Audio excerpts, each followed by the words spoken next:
Olá, alunos da Mediação Tecnológica, sejam bem-vindos a mais uma aula, mais um componente de Sociologia do nosso ano de 2023. Sejam bem-vindos e bem-vindas, vocês aí do terceiro ano do ensino médio que estão aí finalizando o seu ensino médio, né? Vocês agora estão terminando uma etapa da vida de vocês para dar continuidade a outros desafios, não é mesmo? Então, antes de qualquer coisa, eu quero dar essas boas-vindas, parabenizar vocês por terem chegado até aqui, porque a gente sabe que não é fácil, que é muita luta, né? E vocês conseguiram. Então, quem está aí, quem está nos assistindo, parabéns!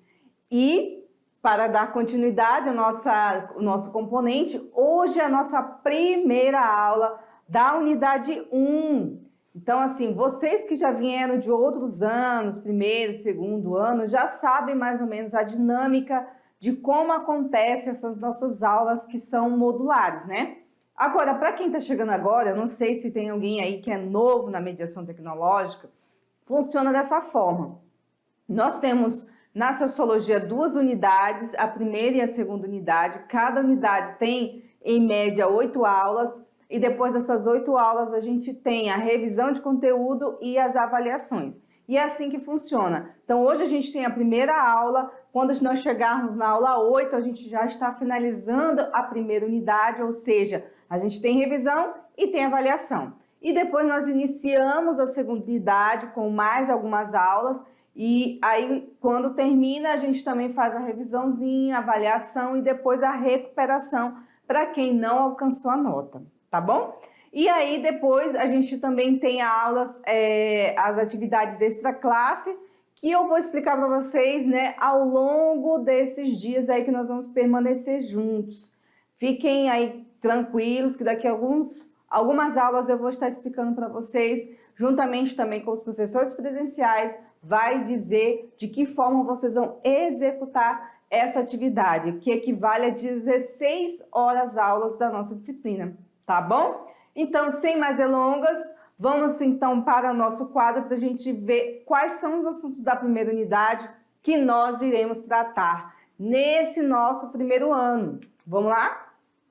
Bem, antes de qualquer coisa, aqui a professora Elisângela, vou estar com vocês nesse componente, né? Estou desde o primeiro ano, segundo e terceiro ano, sempre estou acompanhando, estou junto com vocês. Alguns alunos com certeza já me conhecem, porque já estão acompanhando desde o primeiro ano aqui comigo. Eu sou a Elisângela Ferreira Menezes, sou formada em Ciências Sociais, pela Universidade Federal de Rondônia, desde 2013, né? Me formei, depois fiz pós-graduação, mestrado em Geografia em 2014, e em 2021, né, 2021, eu encerrei, então, a minha ciclo acadêmico com doutorado em Geografia. Bom, então é isso, tá? É minha formação. Eu trabalho na mediação tecnológica desde 2018, né? Estou até hoje aqui com vocês. E já tenho uma certa experiência dentro da mediação, no sentido de já conhecer como funcionam os mecanismos e como a gente executa esse trabalho. Então, gente, quem me conhece já viu dos trabalhos anteriores, né? Muito bem. Agora a gente vai para o mais importante, que é falarmos sobre os conteúdos da nossa disciplina, os conteúdos curriculares. Esses conteúdos curriculares, pessoal, eles obedecem, eles trazem uma dinâmica e todo um aparato, né, legal, que é da nossa BNCC, das Bases Curriculares Nacionais. Então, tudo que a gente vai estudar aqui, tudo que nós vamos tratar aqui, né, a forma com que nós vamos trabalhar os conteúdos, eles obedecem rigorosamente à BNCC. Nada foge do que já está escrito. Só para deixar claro para vocês que os assuntos tratados nas aulas de Sociologia, eles têm um porquê, eles têm uma razão, né? Não é nada inventado da cabeça da professora, tá certo? Então tá aqui, ó, gente, assunto para começarmos as nossas aulas, é um assunto quente, né? Um assunto do momento, que nós vamos falar sobre o poder, sobre a política, sobre o Estado, sobre o governo. Encerraremos aí falando sobre direitos humanos, sociedade, o espaço urbano e o meio ambiente. Então tá aqui, ó. A primeira aulinha de hoje é essa daqui, o poder e suas formas. E aí, em seguida, nós vamos falando sobre esses outros assuntos aqui, tá certo? Anotaram? Então vamos seguir, né? Gente, a nossa aula de hoje, então, é a aula 1.1. Do que nós vamos falar nessa aula de hoje, gente? Nós vamos falar sobre o poder e a política, que são assuntos muito, muito, muito atuais, né? São assuntos que, volta e meia, estão aí nas rodas de conversa, nos grupos do Zap, nas discussões familiares, enfim, uma série de questões que estão sendo postas e desafiando o nosso conhecimento. Então, hoje a gente vai falar sobre isso, poder e a política, nós vamos falar sobre as formas de exercício do poder, como que a gente exerce o poder? Será que esse poder ele é central ou ele é disseminado? Tudo isso vai ser discutido na aula de hoje, tá? E por último, nós vamos falar sobre a legitimidade do poder. Muito bem. Então, gente, a gente traz essa ideia de falar de poder como uma forma de exercer uma força, algo que faz com que a gente, né, faça algo motivado por uma força. E essa força, ela pode ser categorizada como poder, como a gente vê essa mão aí que influencia alguma coisa, né? Essa mão está influenciando alguma coisa. O que exatamente ela está influenciando? Nós não sabemos, mas eu trouxe para instigar a nossa imaginação de que o poder é essa força que pode ser exercida para um indivíduo, aqui um serzinho, tá? Ou mesmo para um grupo de indivíduos. Então, o poder ele pode estar para uma pessoa influenciar um grupo, né? Ou vice-versa, esse grupo influenciar esse indivíduozinho aqui. Então, o poder ele pode estar sendo exercido de diversas maneiras, tá? A gente vai falar isso ao longo da nossa aula de hoje. Mas vamos então categorizar aqui, galerinha, o que significa então o poder. Gente, o poder é a capacidade de agir ou determinar o comportamento dos outros. Ou seja, essas relações de poder, elas perpassam o quê? As relações sociais. Por isso que a sociologia estuda, porque ela perpassa a forma com que a gente se relaciona com os nossos grupos, né? Tanto que elas estão nas relações privadas, como, por exemplo, um círculo familiar ou até uma amizade, né? Onde os conflitos normalmente são resolvidos de forma pacífica, como também elas podem estar na esfera pública, na esfera do Estado, né? E que vão exercer, o poder vai sendo exercido de maneira diversa. Então, essa força, como esse fundo que a gente vê aqui, um martelo, né? Vai exercendo força sobre o prego para o prego entrar aí nessa madeira, nessa superfície aqui. É um exemplo de força. Ela pode ser uma força maior, uma força intensa, uma força menos intensa, mas todas são forças que vão sendo exercidas sobre uma matéria, né? Essa força a gente consegue visualizar, ver o martelo batendo ali no prego, você consegue sentir, você consegue visualizar a força.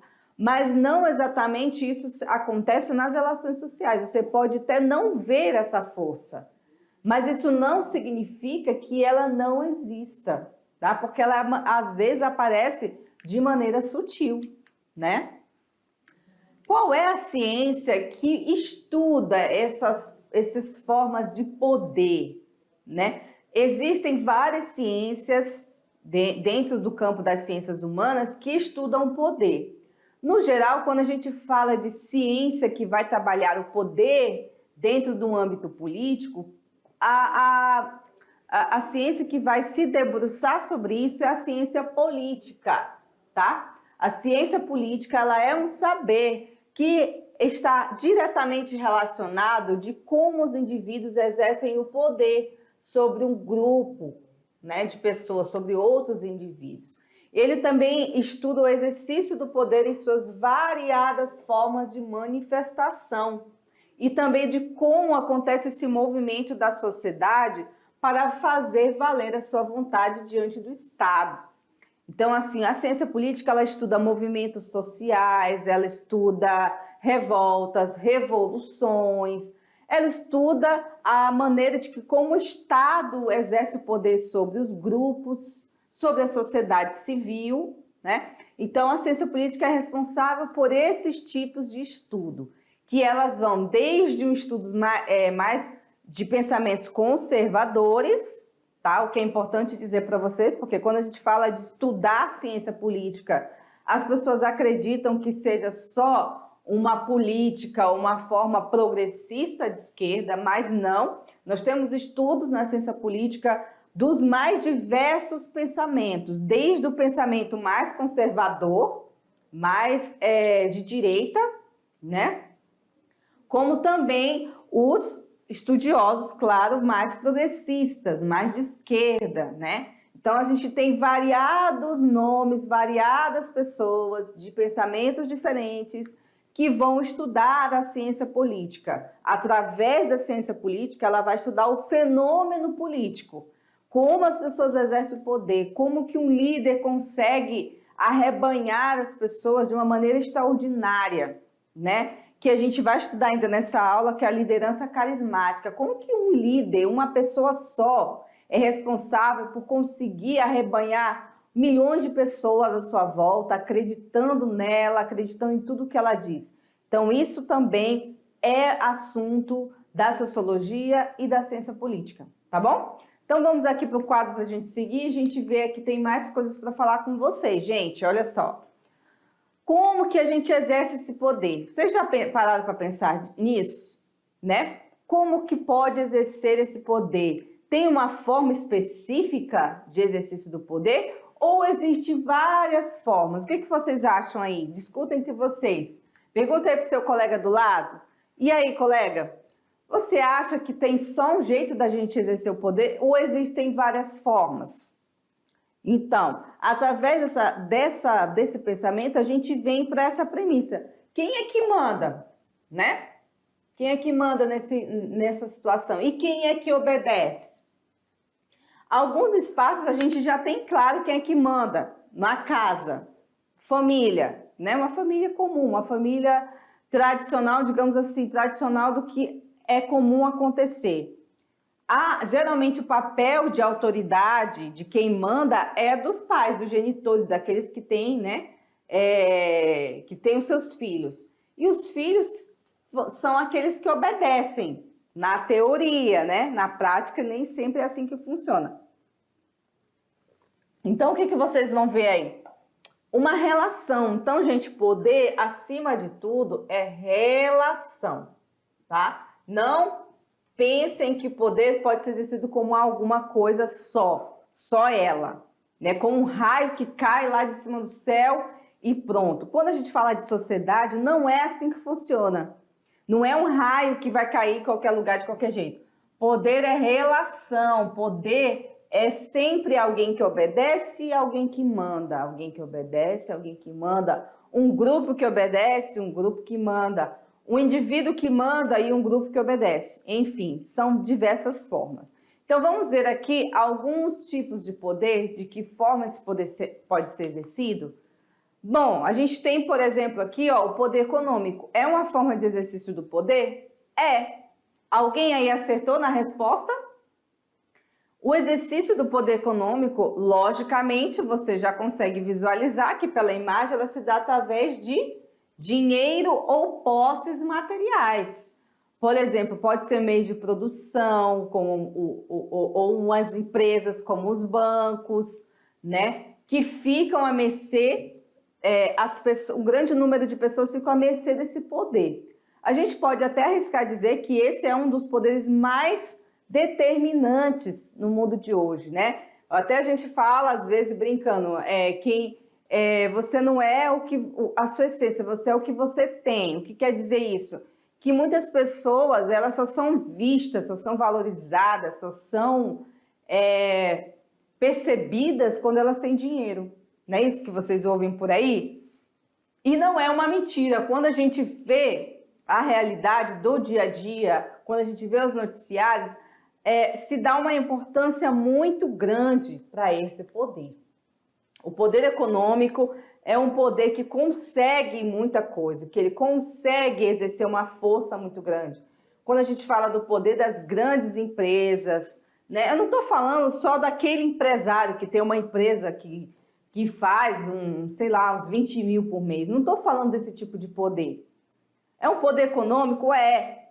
Mas eu estou falando de poderes muito maiores, de grandes grupos, de conglomerados, de empresas internacionais, de nomes como Microsoft, Tesla, vários grupos econômicos muito fortes, Google, enfim. Esses nomes conseguem exercer uma força sobre a sociedade impressionante, né? Tão impressionante que consegue levar para além do poder econômico, que também vem o poder ideológico. E esse a gente vai estudar daqui a pouco. Por que o poder econômico acaba levando também ao poder ideológico? Vamos ver? Vamos aqui para o quadro? Vamos aqui, ó. O poder ideológico, ele se dá através das ideias, né? Não é só você ter dinheiro, é você fazer as pessoas acreditarem em certas ideias, né? E geralmente ela se dá pelo convencimento. Você convence pessoas, grupos, igrejas, sindicatos, ou seja, um grande número de pessoas através de uma manipulação de ideias e informações, né? O poder ideológico, ele influencia o comportamento das pessoas, né? Como, por exemplo, a gente vem com o poder econômico aqui, ó. O poder das grandes empresas, que tem o poder econômico, claro, né? De comunicação, para convencer grupos extremistas religiosos, ou grupos extremistas políticos, ou uma série de coisas. Então, assim, o poder ideológico, a gente pode dizer que é o calcanhar de Aquiles para um monte de coisas, né? Então, a gente tem aqui o poder econômico, que é importante, mas ele só, por si só, ele não é suficiente para convencer as pessoas. Porque as pessoas não são convencidas só pelo dinheiro. Elas são convencidas pela ideia de que o dinheiro pode trazer para elas. Não é o dinheiro pelo dinheiro, e sim de que forma eu vou conseguir esse dinheiro, né? Vou fazer esse dinheiro e vou viver algo, né, que eu queira mostrar, que eu queira colocar para que as pessoas acreditem, né? Então, hoje não se fala só em ter dinheiro, mas ter experiências, né? Então, esses dois poderes, eles andam assim muito próximos, porque aonde tem poder econômico, gente, geralmente vai ter o poder ideológico, tá? Que é fortíssimo. Então, tanto, por exemplo, que Marx, ele aponta que não adianta só trabalhar a questão do proletariado, mudar a ideia do proletariado de ser um explorado, mas convencê-lo de que ele é um explorado, de que ele precisa mudar as suas ideias, entende? Então não adianta só falar em si do salário, mas eu tenho que fazer ele acreditar, eu tenho que fazer ele entender. E isso, o poder ideológico, né, é que trabalha essas questões. Tá certo? Então, voltando aqui para o nosso quadro, a gente também tem um outro poder que é importante a gente estudar, que é o poder político. Por quê? Porque o poder político, ele também, né, ele traz mudanças na sociedade, ele traz mudanças nos mecanismos, né, de funcionamento do Estado. Então, a gente tem esse poder que trabalha os instrumentos dentro do Estado para que ele possa se valer desse poder.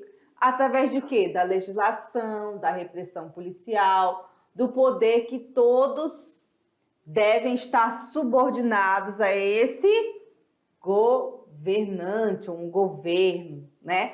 Esse poder político, esse poder de articulação, de fazer com que os agentes políticos possam trabalhar em favor de alguma causa ou em favor de algo que se acredita, ele é muito forte. Por muitos anos no Brasil, as pessoas não queriam falar de política. Não queriam de forma alguma. Não, política não é importante, isso não vai influenciar em nada na minha vida, né? As pessoas não queriam porque tinha um descrédito, as pessoas não acreditavam que a política poderia interferir na vida delas. Hoje a gente tem uma mudança muito grande nesses últimos anos. Pouquíssimo tempo, acho que a gente não tem 10 anos em que as pessoas se passaram a se interessar mais no Brasil. E trazendo discussões, tentando entender o cenário político, lendo mais sobre política, buscando mais informações. Isso é uma coisa boa, porque realmente nós, a população, a sociedade civil, ela precisa se envolver com a política. Não no sentido de querer se candidatar, claro, também que pode, mas também de vivenciar, de cobrar, de fiscalizar, né? De não deixar o governante fazer tudo o que ele quer, porque né, ele não é um rei, ele não é um déspota. Ele depende do nosso voto, ele depende da nossa aprovação ou reprovação. Por isso que a gente precisa estar cada vez mais envolvido, entendendo que o fenômeno político é um fenômeno social. Não é só um fenômeno dos que estão lá na política. Os que estão lá são reflexos da nossa forma de ver o mundo, da nossa forma de viver como sociedade, tá bom? Então, voltando aqui para o quadro, o poder político é sim um poder importante, tá certo? É um poder que realmente faz diferença na nossa vida. E por último, né, aqui já a gente vem para a legitimidade do poder. Muitas vezes, gente, o poder ele pode até existir, mas ele não é legítimo. O que seria um poder legítimo? Um poder legítimo é quando as pessoas reconhecem este poder e obedecem. Então, a gente está falando de legitimidade. As pessoas, o fulano lá ganhou eleição e as pessoas reconheceram ele como governante, como eleito e vão, né, se submeter a ser governado por essa pessoa. Então, ele está no governo legítimo. Agora, quando esse governante não tem legitimidade, não foi aceito e tal, aí você tem o quê? Uma certa rebeldia e uma desorganização que levam a esse governo não ter legitimidade, ou este governante, certo? O poder ele pode ser exercido com base nesse consentimento, né? Pelo convencimento, a pessoa ser convencida, ou se não, pela força. Aí se a gente fala o governo exercido pela força, já não é um governo democrático, né, galera? Um governo que as pessoas têm que apanhar, ficarem presas, enfim, claro, dentro de exceções, tá? Não estou falando aqui para qualquer situação. Dentro de algumas exceções, o governo que obriga as pessoas a fazer o que ele quer de uma maneira déspota e desigual é um governo ditador, né? Mas a gente precisa analisar casos e casos, tá? Daqui é só de uma forma geral, tá bom? Aqui tem uma imagem, por exemplo, né, de um governo aí romano, acho que grego-romano, né? Que era um governo muito mais centralizador, os imperadores, né? Não era como é hoje uma eleição que eu vou escolher quem, né, os governos do Ocidente aqui. Não, naquela época o governo era déspota, ele se utilizava da força para ter legitimidade, né? Ele se fazia legítimo através da violência, né?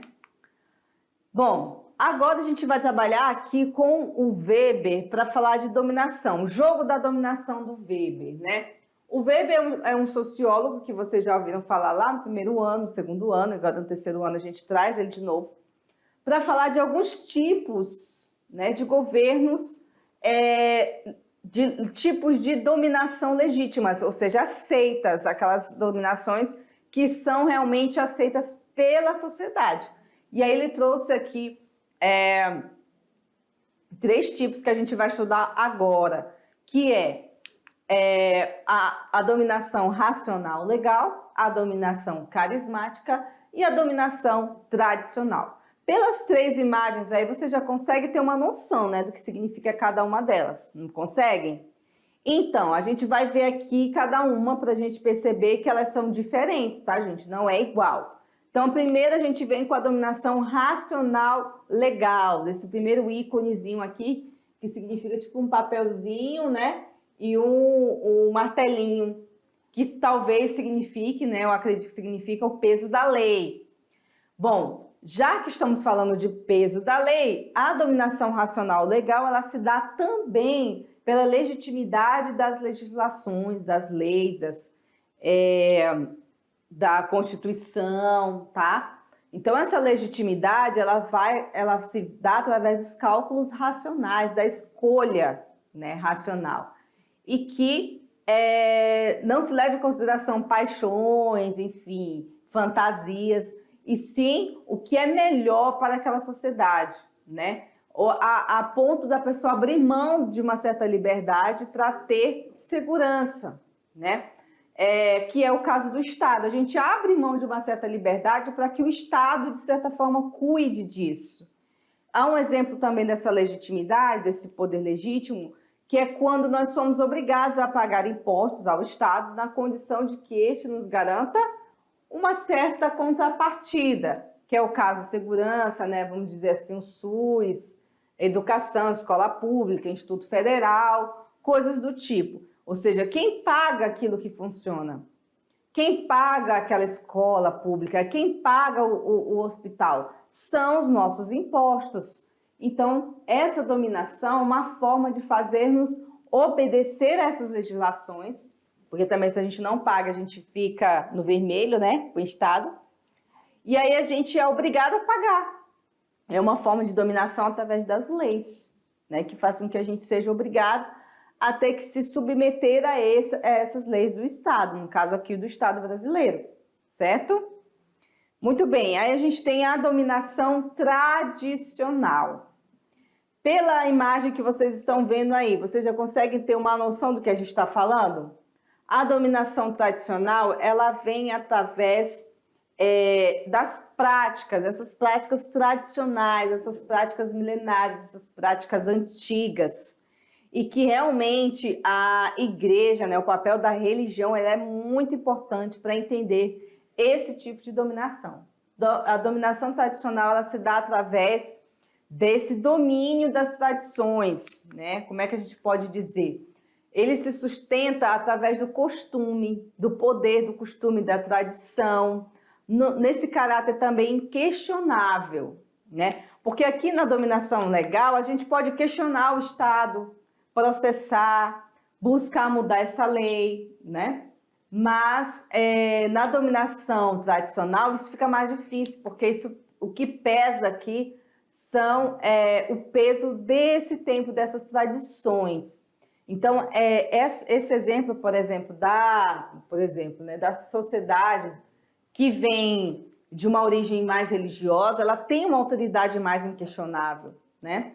Aí a gente tem a autoridade eclesiástica, a igreja, a religião, né? A gente tem o islamismo, tem o hinduísmo, nós temos o cristianismo, que são uma das maiores religiões do mundo, né? O hinduísmo, o cristianismo e o islamismo, são as 3 maiores religiões. Então, essas religiões, elas têm um peso muito grande na sociedade, no sentido de orientar as nossas ações, orientar pela religião, pelas crenças. Então, querendo ou não, existe uma dominação tradicional na nossa sociedade.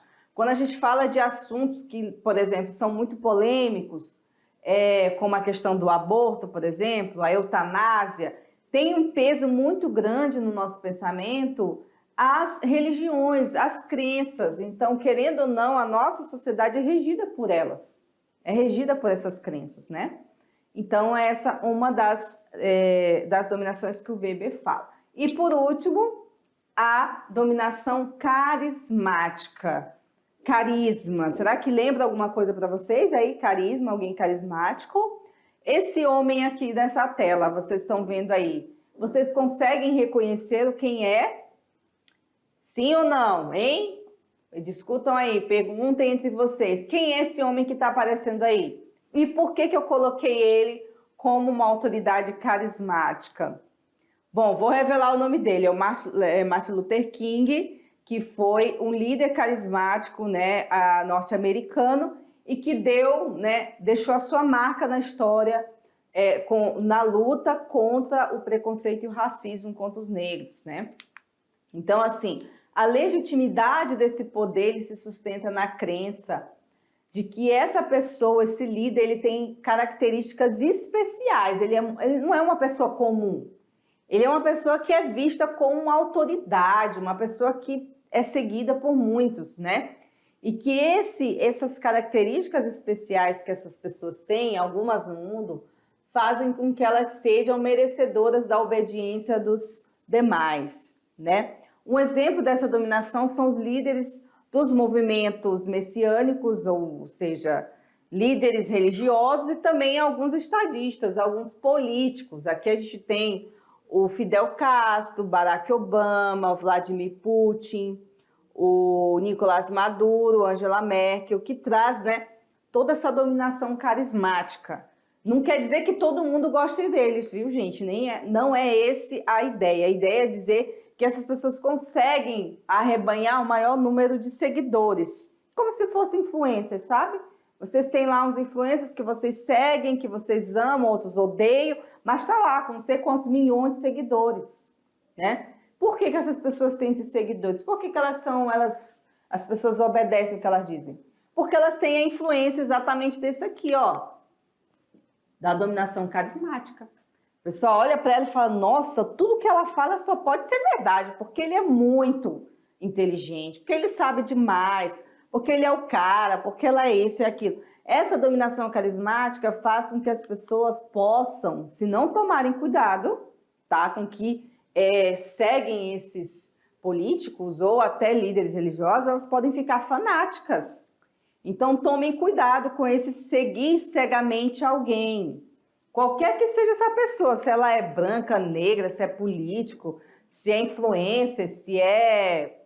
Enfim, qualquer pessoa que você ache que está acima de qualquer julgamento. Não podemos falar porque essa pessoa aqui é intocável. Não, a gente não pode criticar, não, porque ela está acima, sabe? É Deus no céu e essa pessoa na terra. Não existe isso, gente. Então, tomem cuidado com esse seguir as pessoas cegamente. Independente da sua motivação religiosa, política, todas as pessoas têm erros, todas as pessoas têm acertos, todas as pessoas têm defeitos. Então, não existe ninguém a ponto de não ser julgada, a ponto de não ter que responder por algo, né? Não ter que dar satisfações ou até mesmo de serem criticadas, não é mesmo? Então, gente, aqui para nosso quadro aqui, a gente consegue identificar isso, né? O líder carismático, uma das características mais marcantes é que eles têm um poder de convencimento impressionante. Então, você vai ver um líder carismático, ele não vai falar como a gente fala, né? Ele vai ter uma postura, e essa postura traz para ele uma autoridade. Você pode ver aí na imagem do quadro que quase todos os líderes que estão falando, eles falam sempre com o dedo indicador, né? Demonstrando o quê? Segurança e autoridade. Quando a pessoa fala olhando para você com o dedo indicador sempre apontando, pode ter certeza que ela está utilizando uma linguagem não verbal para se dizer que é uma autoridade no assunto, tá? Então, preste atenção nesse pequeno detalhe. Isso tem outros, né? Mas não vai dar tempo de falar aqui. Então, gente, o líder carismático, ele se coloca como alguém muito acima da média, tá? Como alguém muito inteligente, como alguém muito poderoso, como uma pessoa que realmente sabe o que está fazendo, né? O líder carismático não é uma pessoa humilde, tá? Não é uma pessoa, ai, não, sou muito... Não, não sou isso tudo, não. Ele acha e ele acha mesmo que ele é. Ele é o que é, entendeu? Então fiquem atentos a esses personagens aí que a gente pode estudar também na sociologia, né? Bom, indo para o final da nossa aula, a gente vai terminar falando do Michel Foucault e o poder. Por que o Michel Foucault e o poder entrou na nossa aula? Porque ele traz algumas reflexões sobre o papel do poder nas sociedades, né? Agora, quem foi Michel Foucault? Quem é esse cara, professora? De quem que a senhora está falando? Bom, Michel Foucault ele foi um historiador, filósofo, crítico e ativista político francês, né? Ele estudou o estruturalismo, que é uma das correntes das ciências sociais, né? E o que chamou a atenção do Foucault nesse estudo do estruturalismo? Ele se interessou pela estrutura do poder. E como esse poder ele se dissemina nas instituições, também e também para o controle social. Como que a gente consegue controlar as pessoas através do poder? Isso para ele foi algo que ele estudou muito, que ele se aprofundou. Então, alguns dos temas que o Foucault traz aqui para a nossa reflexão, né, ele trouxe para a reflexão e é estudado tanto no campo da sociologia, da psicologia, do direito, da ciência política. O cara, ele é interdisciplinar, só para vocês verem assim, um tamanho da importância do Michel Foucault, né? Ele começou a estudar através, né, dos estudos sobre a loucura. Ele se interessou por essa questão dos manicômios, sabe? Ele queria entender como é que funcionavam os manicômios, como que as pessoas eram controladas dentro do manicômio, né? E aí ele estudou a ideia do normal e do anormal. O que era normal para a sociedade? O que era anormal? O que é ser uma pessoa dita como normal? É uma coisa muito louca isso, né? Será que a gente parou para pensar já que uma pessoa anormal, considerada normal, ela tem uma série de problemas dentro da sociedade, né? Ele também estudou a história da sexualidade, também sempre olhando para o lado do poder, como que o poder entra na relação da sexualidade. Ele também estudou as sociedades disciplinares, ele estudou como que nasceu as cadeias, as prisões, as penitenciárias. Ele tentava entender de que maneira as pessoas são educadas, os seus corpos, para estarem nesses locais, tá? Tanto que ele também se interessou dentro do hospital, de como era que acontecia o poder, né, o biopoder, o quartel e a prisão. O cara queria entender as instituições, como é que funciona isso lá dentro, sabe? Então é muito interessante os estudos dele. Bom, ele chegou à conclusão seguinte, que o poder está nas diferentes práticas cotidianas. Ele não está só lá no chefão da Microsoft, ele não está só lá no poder do presidente da República, não. O poder está em tudo, né? E que ninguém é titular do poder, ninguém é dono do poder supremo de tudo. Mas ele vai se espalhando. A diferença é que ele vai se espalhando em várias direções diferentes. Ele pode estar na rua, ele pode estar na residência, ele no mundo público, nas relações afetivas privadas. Então, assim, o que ele chega à conclusão é que o poder não pertence somente a um grupo específico, mas todos nós, olha aqui, presta atenção nisso, todos nós, de alguma maneira, nós exercemos o poder no nosso cotidiano. Nem que seja sobre o nosso cachorrinho, tá lá em casa, cheguei, tô com raiva, boto o cachorro dentro da casinha lá, ficar preso. Eu exerci um poder? Sim, eu exerci um poder. Então, assim, todos nós, de alguma forma, para o Foucault, nós temos poder para alguma coisa. Não é só o poder econômico, né? O poder simbólico também, tá? Bom, aqui o nosso último slide, ele fala do biopoder. O que seria o biopoder? É o poder sobre a massa de indivíduos. O biopoder também é o controle do Estado, através de estudos, estatísticas, censos. Eles usam muito isso para traçar políticas, tanto políticas públicas como políticas de controle, políticas de natalidade, né? Ah, tem muita criança nascendo, tem poucas crianças, sobre as doenças, né? A questão da vacina, de tomar, não tomar. Então, ele chama isso de biopoder, né? O poder sobre a vida, né? O poder que se constrói a cada dia mais sofisticado e eficiente. É o que pensa o Foucault. Ele acha que cada dia o poder ele vai se transmutando, ele vai mudando, né? A ponto da gente desejar ser vigiado. Já pensou uma coisa dessa? Eu coloco lá uma câmera na minha casa, porque eu acho que eu não tenho mais segurança, e as pessoas vão se auto-vigiando. Outra coisa também que nós fazemos, a autoexposição o tempo todo, como se a gente estivesse se controlando. Coloca uma foto na rede social, dá satisfação da sua vida, né? Dá poder dos outros para falar de você. Você coloca uma foto, deixa as pessoas comentarem sua foto, ou seja, você está dando poder para o outro, julgar você, o seu corpo, a sua imagem, né? Aquilo que você pensa. Então, olha só que interessante que o Foucault traz para a gente, como o poder, o estudo do poder, ele realmente é importante para a gente perceber não só as relações sociais, como as relações entre nós, da gente com a gente mesmo, não é mesmo? Bom, então, gente, nossa aula de hoje, a aula ponto 1 acaba por aqui. Daqui a pouco a gente volta para revisar esse conteúdo bacana, legal que a gente acabou de dar, tá bom? E aí depois a gente vem para os exercícios, tá? Então, gente, até daqui a pouco encontro vocês para a revisão.